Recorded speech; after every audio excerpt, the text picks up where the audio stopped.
Sometimes we get caught up in all the news events and all the horrific footage that we see about Muslims and terrorism. And we sort of get this impression that there's a lot of extreme Muslims out there. There's a lot of people that have really bad ideas. But this is just a general sense we have. We don't have the raw data, the numbers. It's a guessing game because it's hard to figure out who actually believes what.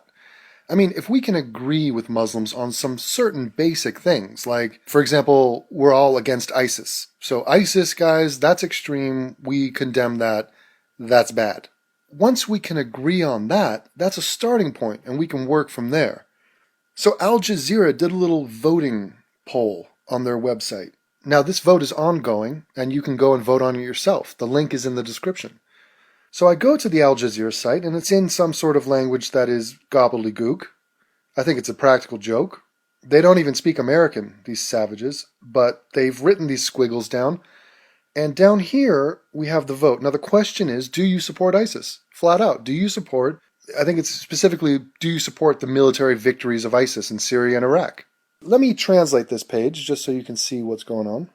Okay, so it's Al Jazeera, and do you support the ongoing victories of the Islamic State in Iraq and Syria? Now, you can say yes or no to that. Somebody at home, cue the drum roll, because we're about to see the result.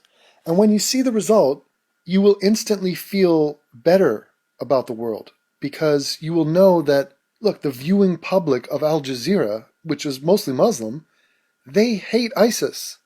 We can agree on that. There's hope for the future. We've been exaggerating. There hasn't been a problem this whole time.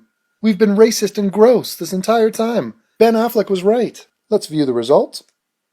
82.3% support ISIS. That's 26,000 people. 26,268 people support ISIS. Now, let the horror of that stat sink in, and then realize that this is a sliver of the population that actually do support ISIS. And it is millions of people. Absurd. This is highly troubling, and yet highly revealing. So factor this into your brain hole for future conversations you have with, I don't know, progressives, deniers, Muslim apologists, etc. Your dog. I don't know. I don't know who you talk to. Your mirror? I'm talking to myself right now. Join the club. It's fun.